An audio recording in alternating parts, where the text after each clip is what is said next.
Hello, I'm John with Roadkill Incorporated. Welcome to another badly made video.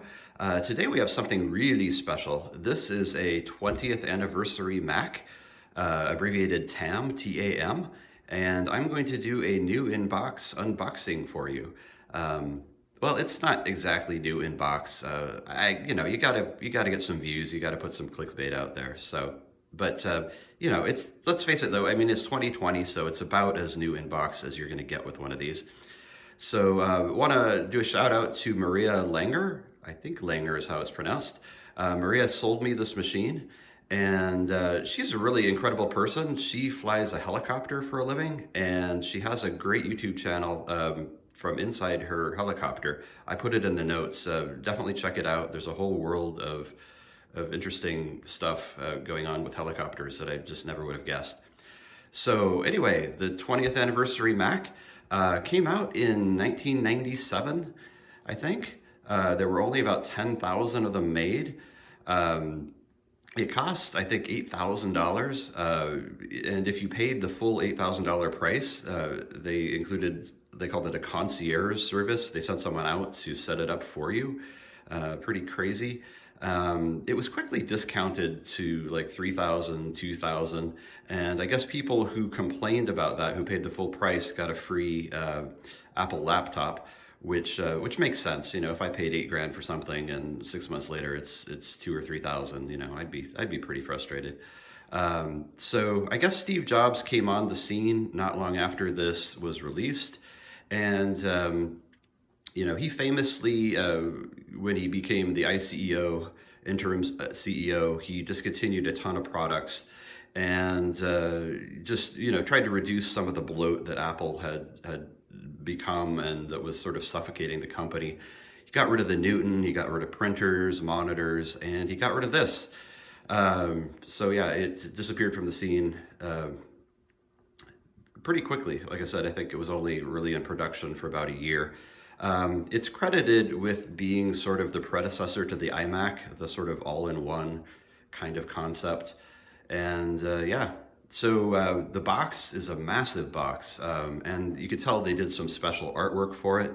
I don't know what to think of it. It's sort of a minimalist, abstract vibe, like, I don't know, makes me think of newer Nine Inch Nails album covers or something. You know, they tried to go for the modern there. And let's see, here's a sticker. So 32 megs of RAM, whopping 2 gig hard drive, 4 times CD-ROM. That's a CD-ROM, not a DVD-ROM or a burner. TVD tuner and keyboard. And yeah, this has a 250 megahertz 603E processor. And I don't remember much about this from back in the day, but the 603E, I think E stood for economy. So that was not the fastest, best processor available. I think the 604 was the one you really kind of wanted. So I remember a lot of people thinking, gee, you pay $8 grand and you get the economy processor. It probably had something to do with power consumption, or, you know, they probably couldn't get a 604 into, you know, a case like this, something like that. But anyway, I'm gonna start taking this apart. I'll do it a little bit behind the scenes, just so you don't have to see me fumbling around. And yeah, here we go. I wanted to say though, the coolest feature I didn't even realize was that the box levitates and rotates on its own. I mean, wow. Johnny Ive really outdid himself on that. I was surprised to see that one. So anyway, let's get started. All right, so opening it up.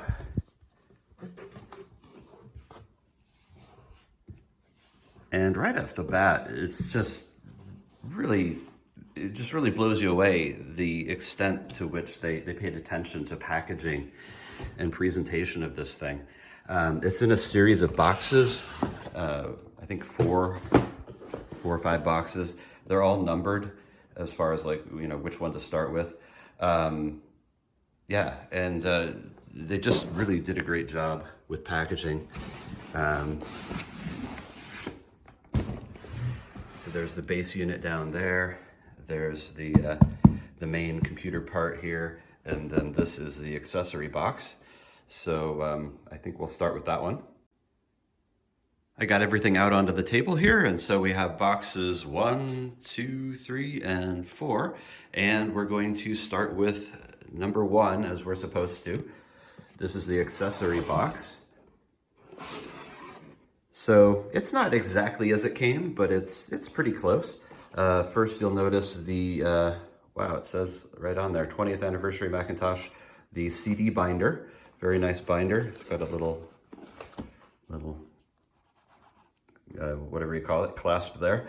So you open it up, and 20th anniversary Mac. This plastic is not aged well. QuickTime showcase. Virtual pool. Something about the Bose speakers that are part of the Mac. CD, hear the difference. Drive setup 1.3.1. Wow. So here we have a service and support guide. Wow, it has its own like protective sheet so you don't damage your service and support guide. There are the phone numbers to call if you have problems. I wonder if they're still active. Non-Apple software. Warranty. And here's the registration card, and it's not filled out. Reveal your free gift. Yeah, I can still register this. Wonder what would happen if I sent it in. The free gift, I think there's like a pen, 20th anniversary Mac pen. Maria kept it, and I don't blame her. But yeah, I think, I'm guessing, but I imagine if you fill this out and send it in, you get the pen. But wait, she didn't fill it out and send it in. Huh. So I don't know. I don't know what the gift is. So next we have the manual, and this is crazy. I mean, it's like a college textbook or something. You just don't see manuals like this for computers these days. And it's just filled with art. They really went crazy. And it makes sense. It's a very elaborate computer, so it does require a little bit of explanation. So, yeah. That's how to get into the back expansion area. See if I can find some of the art. Yeah, so they've just really gone all out with this. So there's the manual, very nice. Here is the original receipt, pretty incredible. Let's see if I can see the price. Yeah, $29.99, so it was kind of at that phase of its pricing. Been cut down a little bit from the $79.99 it started at. So we have Mist. I don't know if Mist came with it as sort of a bonus item, but it would make sense if it did, because, you know, for people who weren't around then, media used to come on floppy disks, which is, you know, like 800K, 1.4 megabyte. And so you couldn't really get much as far as pictures and video and stuff like that. But then suddenly there was the CD-ROM, which came out about probably a few years before this computer. And suddenly you had 640 megabytes to work with. And so there was just this explosion of you know, music and pictures and video and all of the games and the releases that came out tried to, you know, take advantage of that. And Myst was probably I'd say probably the most famous game. It was this sort of multimedia experience. So it would really make sense if Myst came with it, because the 20th anniversary Mac really embodies that sort of explosion of multimedia, and it tries to be this sort of multimedia device. So now we have some little adapters. The back comes off of the Mac, and you can add like an Ethernet port. You can add some other expansion items. And so I don't know exactly what these are for, but I think they probably have something to do with, if you try to expand it, you need to plug these guys in. And then here we have the remote. You can actually power this thing on and off with a remote. And this sort of, you know, speaking of the whole multimedia thing I was talking about, this plays right into that. This was very corroded on the inside. You can still see a little bit of the corrosion. Batteries had sort of melted, but I took them out, cleaned it up, and luckily it works fine. So I was very happy to see that. So surprise, this is a triple layer accessory box. So this is the modem, the external modem that came with it. Those are not Ethernet ports, those are phone jacks. So for those, you know, who are too young to remember, to connect to the internet back in the day, or even to bulletin boards before there was the internet, you would use a modem. You would connect to the phone line, and it would make that screechy sound you're all familiar with, I'm sure. And it was very slow. It was just a tiny fraction of the speed we're used to now. And yeah, so this came with its own modem. It's kind of funny that it's external. You know, at a certain point, modems got embedded in machines. Then you have some various cables, ADB style cable, you can see here, which was common back then. Another connector deal that, you know, like I mentioned before, probably has something to do with expanding it. And then some phone cabling, a little short one here for something. And layer 3. So what is this? This is kind of a goofy thing. I mentioned before that you can expand this. Well, it has a nice, it's sort of got a nice slim body to the thing. But if you expand it with the Ethernet port or, you know, whatever else, the thing is the slim backing will no longer fit on it. So you have to take that off and put this nice fat piece on it. It makes it a much fatter machine. But, you know, you can really only see that from the back. So that's what this is. It's if you want to expand it and make your 20th anniversary Mac a lot fatter. So there we are. There is the accessory box. So I'm going a little out of order here. I'm going to open up box number 4, which is the keyboard. We'll see if I can get it out with one hand. There we go. It's a very unique keyboard. There it is. So first off, you notice that there's an interesting sort of pattern here that you're supposed to put the cables into, but it's hard to get them to stay. It's really hard to get them to stay. And so what happens here is if you can use the trackpad like this if you want, the buttons right there, or you can take it out and you can put it to the side. Use it like this.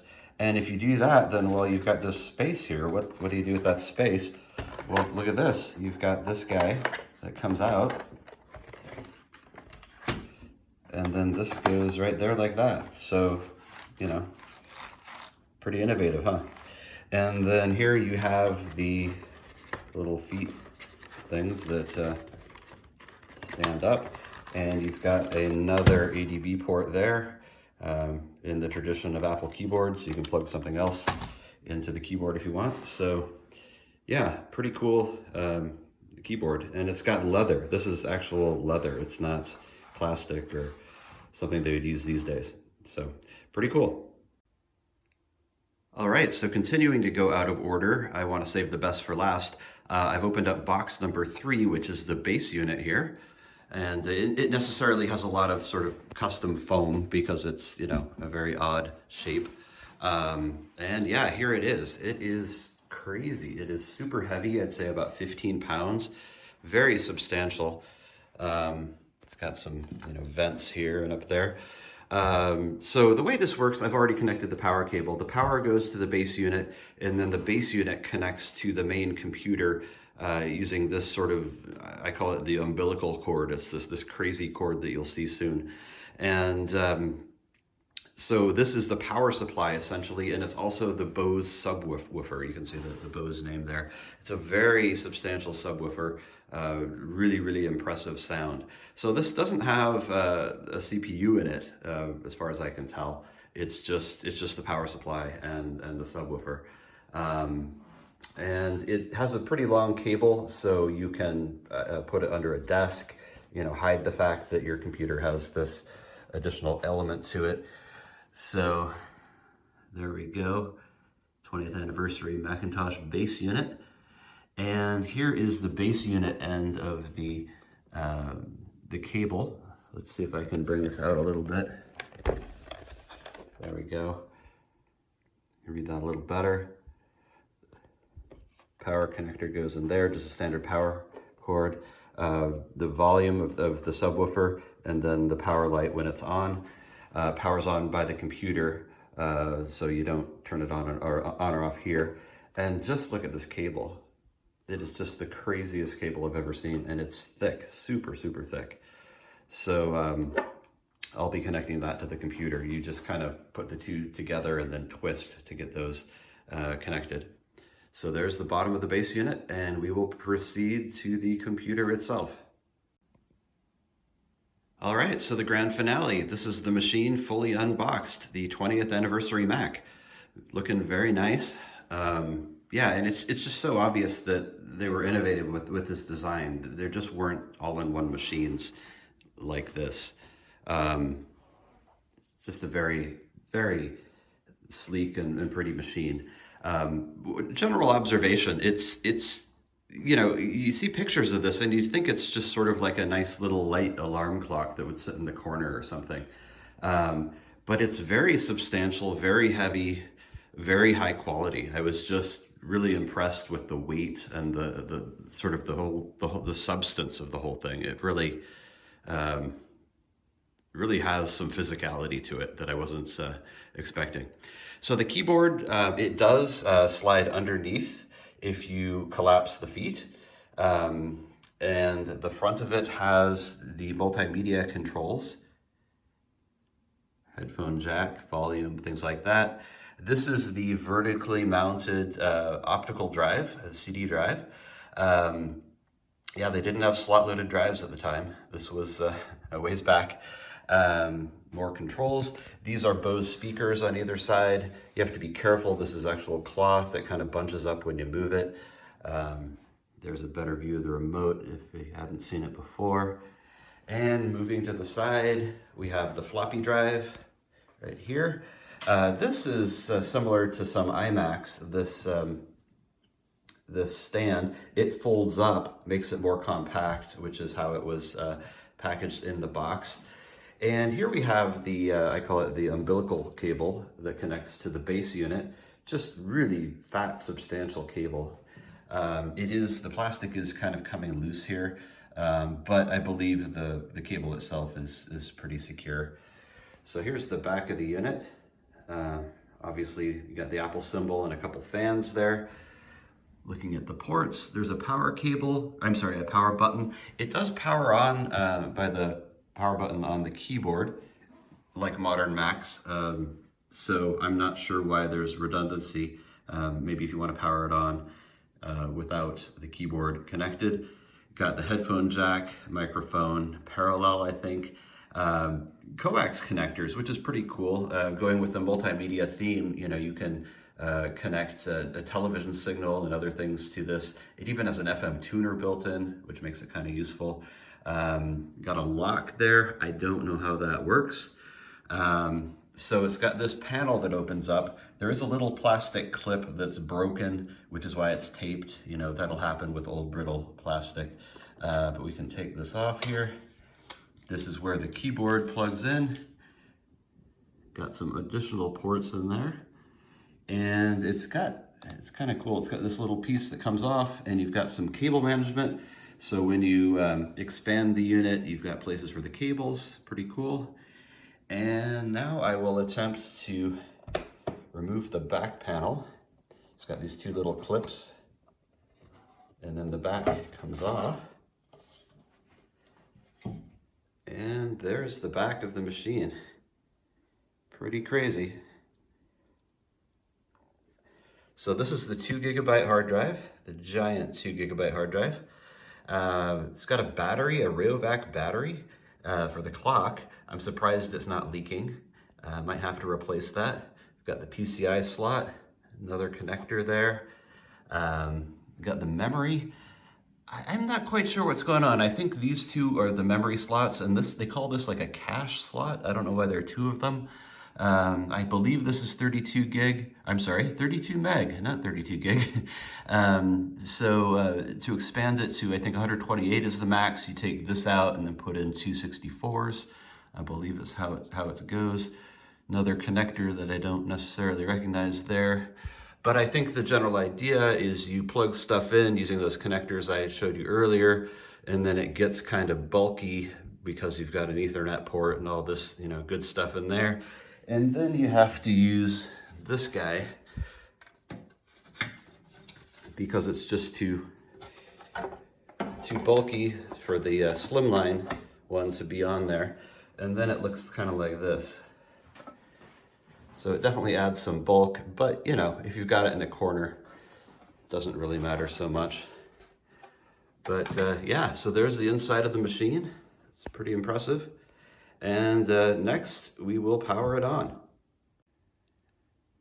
All right, here we are. This is the moment of truth. I'm gonna power it on, and I will do it with the remote because how many computers can be powered on with a remote control? So we'll do that. There's the chime.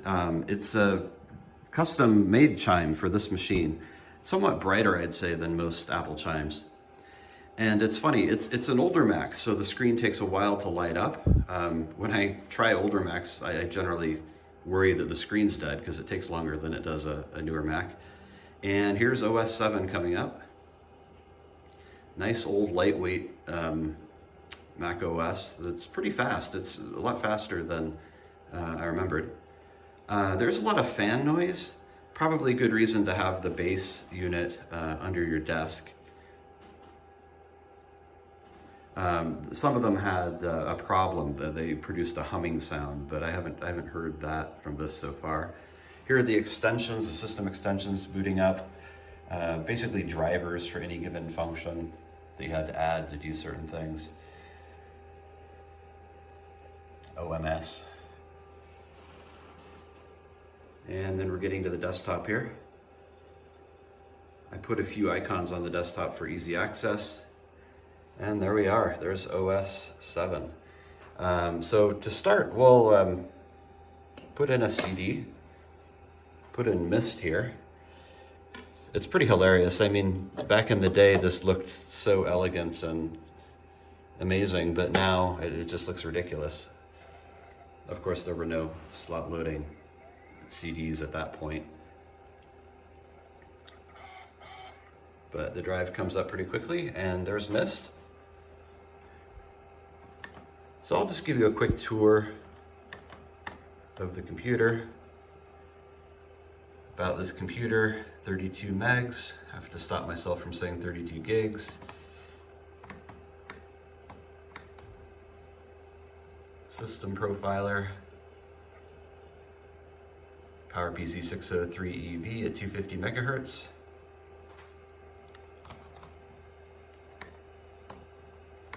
What else can we see in here? Just some basic stuff. Control panels. Oh, I don't miss control panels. Basically preferences for any given function. Jigsaw puzzle, recent documents. Forgot what this is called. The dock or something. You can basically add quick access to various functions there. So yeah, so there's the OS. So the big question with this that I've been thinking about a lot is, it's a beautiful old machine, but what do you do with it exactly? You can't really load media onto it. It's tempting to want to load on music and movies, but a 2 gig hard drive. The CD-ROM itself is 640 meg, so only a few CDs worth of stuff. So that's not going to work. Like I said, the old games and stuff played off the CD because, you couldn't possibly just load them onto the computer. So media functions like that are out. You can't do that. And it's funny, when I get these old machines, my first instinct is, oh, let's connect to Wi-Fi and connect to the internet. But of course, with a machine of this age, there is no Wi-Fi. Wi-Fi didn't exist.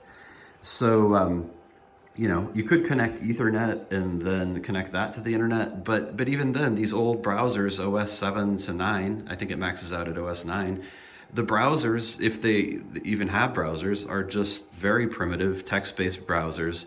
Your internet experience is going to be pretty miserable. So unless you can open up a command prompt and telnet around and have fun that way, you know, internet's out. You know, so media's out, internet's out. What do you do with this thing? I have found a few interesting uses. One is the FM radio tuner. Just opens up like that, and you can hear the static. I haven't been successful finding stations. I don't know if you need to connect an antenna or something like that, but assuming you like to listen to radio and you manage to get this to work, that could be a really good use of this machine. So something else you could do, and what I'll probably use it for, is I've been hiding my iPod Classic back here. So I connected it just by a cable, and if you press this button, it says TV Mac, it brings up the Apple video player, which is basically the input from the S-Video connector in the back. So if you had a video signal, it would be playing through here. And then it also plays the audio from the audio input.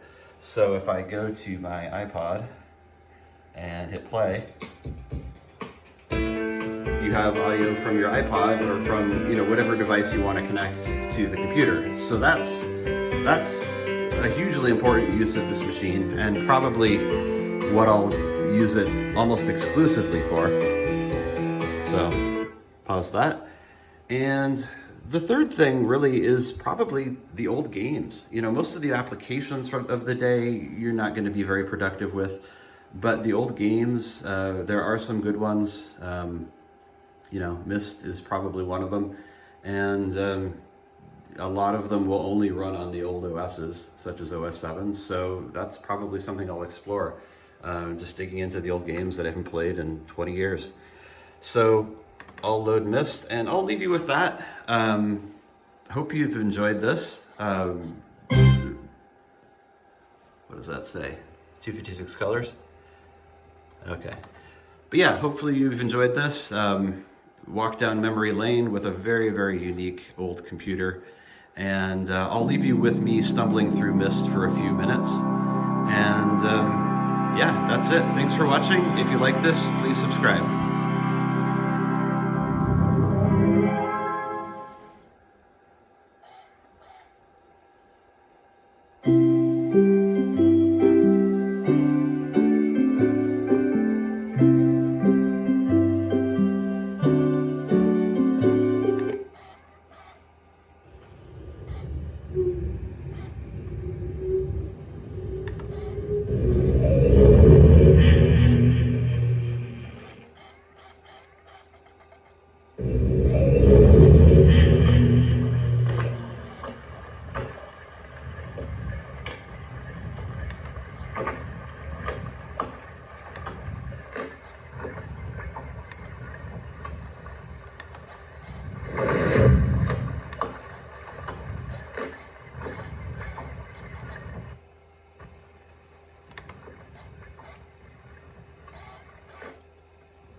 Anyway, I have no idea what I'm doing, so I'll leave it there. Talk to you soon.